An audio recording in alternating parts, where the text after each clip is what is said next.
See, the whole picture comes along, the history of Muhammad, that he was in Medina, I have been reading, and a Christian deputation had come from Najran, an outskirt of Yemen. They had heard that another Arab now, who is claiming to be in communion with God, he is claiming to be a prophet. So these Christians, they said, let's go and see this another Arab, and we will question him, cross-examine him, want to know what does he know about religion. So they come to Medina, and they are housed in the mosque of the Prophet. They sleep in the mosque, they eat in the mosque, and they have a dialogue in the mosque for 3 days and 3 nights. It's going on. During the course of that discussion, the spokesman for the Christian is posing the question, among so many other things. He said, all right, now tell us, O Muhammad, what is your concept of God? And Muhammad, according to tradition, he doesn't just start answering. He, so to say, presses his spiritual buttons. There were no buttons to press. But I said, so to say, he presses his spiritual buttons, trying to commune with God. He said, oh my Lord, what shall I say? What shall I say? He could have made a case, like we do. At times when we are asked questions, we have no ready answers, so what do? We beat around the bush, we fumble to gather our thoughts. You see, it's like this, and it's like that, and so on. While we are talking, while we are trying to share, our thoughts are coming into focus. That's what we do. If I were to ask you, my children, what is 6 times 6? Immediate answer. I take it. 36. 6 6 36. I say, what is 12 times 12? You say 144. Because you have a ready answer. But if you didn't have a ready answer, what do? You say, well, you see, 6 times 6, you take 6 and you put 6 times 6, 6, 6, and then we add, and 6 and 6 is 12, and 6 is 18. And you are fumbling for the answer, but you will get it, but you fumble for it. That's how what we normally do.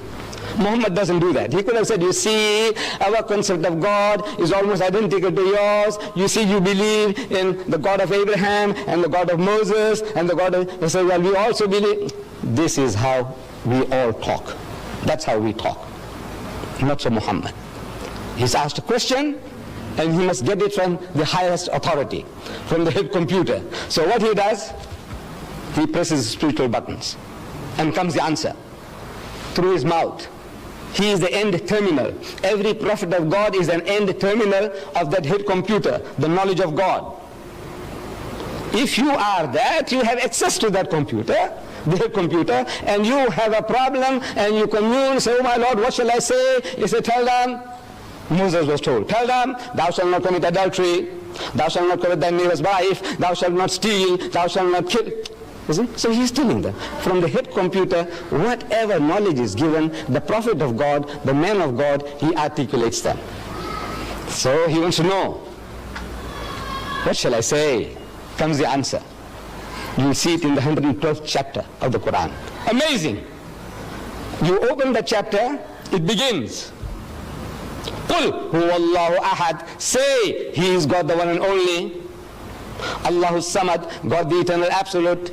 Lam yalid wa lam yulad. He does not beget and is not begotten. Wa lam yakun lahu kufuwan ahad. And there's nothing like unto him. Finish. Whole chapter is finished. 4 verses. And back to normal. He said, you see, this is our concept of God.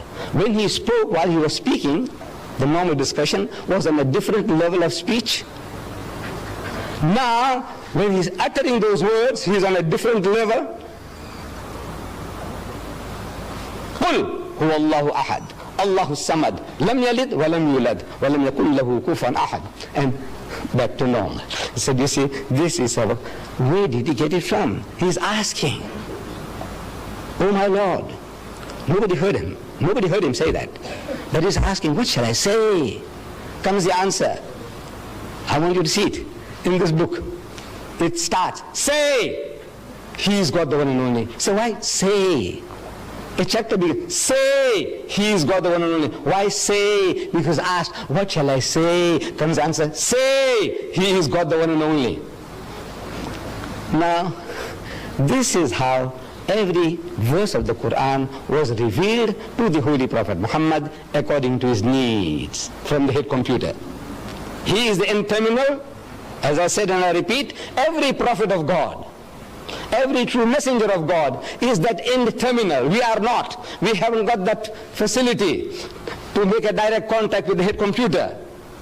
Now this preserved tablet, what is a tablet? To me, that screen is a tablet, a visual screen. Your blackboard is a tablet. Your whiteboard or your green board, on which you write, is a tablet. Your computer chip is a tablet. The tablet of stone on which Moses wrote the 10 Commandments is a tablet. Now this tablet that God is talking about is not made of metal or stone or the silicone chip. It is a spiritual tablet, a spiritual knowledge. It is not material.